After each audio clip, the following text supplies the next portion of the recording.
여러분 안녕하세요. 주식의 소리의 애소리입니다.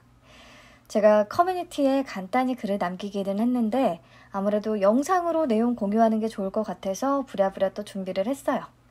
저는 인사이트가 뛰어나지는 않지만 그래도 부지런히 성실하게 열심히 정보를 공유하기 위해서 애쓴다는 거 조금 알아주셨으면 좋겠네요.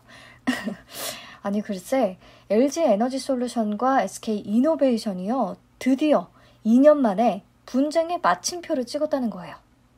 속보로 이 기사 뜬 거를 보는데 왜 이렇게 제 속이 다 시원한 건지. 이게 사실 정말 큰 뉴스이기 때문에요. 같이 볼 필요가 있을 것 같습니다. 우선 배터리 소송 일지를 2019년에 소송이 시작됐던 때부터 다 짚어볼 수는 없고요. 가장 최근 2월 10일에 결국에 ITC가 LG의 손을 들어주면서 SK 측의 배터리 관련 모든 부품을 10년간 미국 내로 수입을 금지한다라는 조치를 내렸던 거 기억나시죠? 이렇게 미국 국제무역위원회의 결정이 내려지면 최종적으로 미국 대통령의 심의와 승인 절차가 필요하거든요. 그러니까 SK이노베이션은 대통령이 심의를 거쳐서 거부권을 행사해 주기를 간절하게 바라던 상황이죠. 하지만 거부권이 행사된 사례가 몇 없어서 가능성은 희박했어요. 그런데 거부권 행사 시한을 이렇게 하루 앞두고 극적인 협상 소식을 전해온 겁니다. 이에 대해서 이거는 바이든의 승리다 이런 말들이 나오는데 왜냐면요. 바이든 입장에서는 진짜 이러지도 못하고 저러지도 못하고 완전히 미칠 지경이었을 거거든요. 거부권을 행사하지 않는다면 SK이노베이션이 조지아주 공장을 철수하게 됨에 따라서 미국 내의 안정적인 배터리 공급이 위협받게 되고요. 또 조지아 주민들이 일자리를 잃게 되니까 바이든이 정치적으로 부담감까지 떠안게 되는 거죠.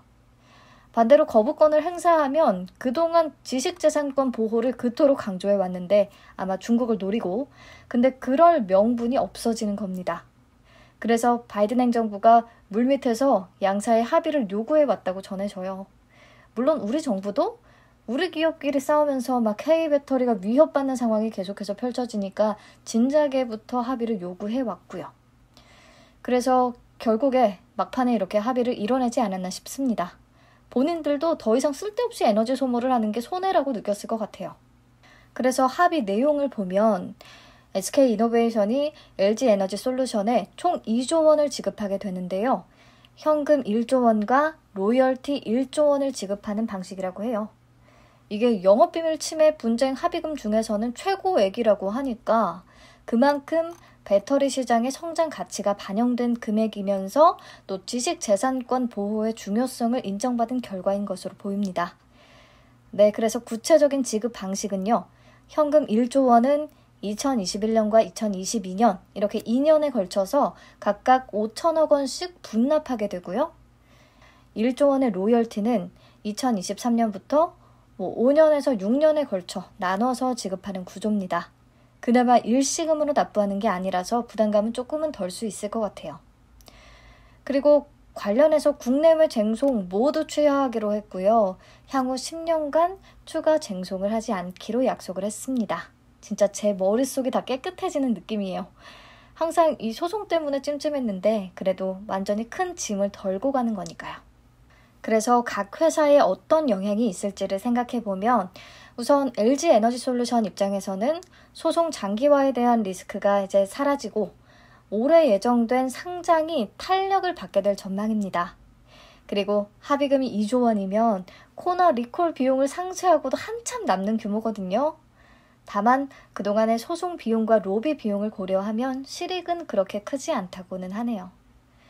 그리고 LG에솔은 이번 합의가 배터리 관련 지식재산권을 최대 시장인 미국에서 인정받은 데에 큰 의미가 있다는 입장이고요. 또 앞으로 미국을 비롯해서 신규 배터리 설비 투자를 지속할 계획입니다. 그러니까 간단히 말해서 LG에너지솔루션 입장에서는 크게 달라지는 건 없죠. 소송 리스크 깨끗이 덜고 기존의 투자 계획 그대로 잘 실행할 것 같고요. LG에너지솔루션 상장에 있어서는 조금 긍정적인 영향이 있겠네요. 네, 반면에 SK이노베이션은 2조 원의 배상금 부담은 안게 됐지만 그래도 미국 사업을 계속해서 영위할 수 있게 됐고요. 그래서 현재 진행 중인 조지아주 공장 건설도 잘 마무리할 수 있겠고 폭스바겐과 포드에 공급하고 있는 배터리의 생산과 납품도 차질 없이 진행될 전망입니다. 하지만 폭스바겐이 이미 좀 등을 돌렸다는 부분이 참 아쉽네요.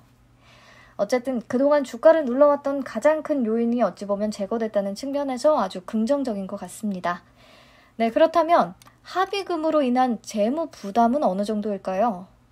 다행히 SKIT의 상장과 윤활기유 사업의 지분 매각, 그리고 페루 광구 매각을 통해서 2조 원에서 3조 원 정도의 현금성 자산을 마련할 수 있을 것으로 보이거든요. 그렇다면 현금 1조 원을 분할 납부하기 위한 자금은 충분히 준비할 수 있을 것 같고 로열티 1조 원은 단기적인 자금 압박 요인이 아니기는 하지만 이 부분도 어느 정도 충당이 가능할 것으로 보입니다. 다만 조지아 공장에 총 3조 원이 투입이 되고 또 1조 2천억 원을 들여서 헝가리의 배터리 3공장을 건설하겠다고 밝혔잖아요. 이런 투자금에 대한 구체적인 자금 조달 방안이 제시되어야 할 것 같아요. 어찌됐든 당분간은 자금 출혈 상당할 수밖에 없을 것으로 보입니다. 투자도 해야 되고 합의금도 충당을 해야 되고. 그래서 주가의 향방을 그래도 예측을 해보자면 그냥 제 개인적인 의견이니까 참고만 하세요. LG화학과 SK이노베이션 모두 단기적으로는 강세를 보일 것 같은데 LG화학은 LG에너지솔루션의 상장 전까지는 좋은 흐름이 예상되고요. 완성차 업체의 내재화 이슈는 당장의 우리 배터리 업체들의 수익성에 문제를 일으킬 만한 악재는 아니라고 생각을 합니다. 그리고 SK이노베이션은 아직은 배터리 부분이 적자를 기록하고 있잖아요. 근데 자금 출혈 부담까지 생겼기 때문에 중장기적으로 수익성에 차질이 생길 수는 있거든요. 그래서 중장기적으로는 장담할 수 없지만 그동안에 발목 잡던 악재를 해소했다는 측면에서 당분간은 좋은 흐름이 예상됩니다. 네, 그리고 관련된 소재와 장비 업체들 주목할 필요가 있는데 LG와 SK 모두 미국 투자를 적극적으로 앞으로 확대할 것으로 보이니까요. 관련 밸류체인 회사들 체크해 봐야겠죠. 양극재에서는 에코프로 BM, 동박은 SKC, 장비는 SFA. 우선 이렇게 조금 관심을 가져보면 좋을 것 같아요. 에코프로 BM은 SK이노베이션의 사업 노출도가 높아서 우선적인 관심이 필요하고요. 실제로 올해 조지아 공장에 양극재 약 1000톤을 공급할 계획이라고 합니다. 그리고 SFA도 SK이노베이션으로 장비를 공급하고 있고요.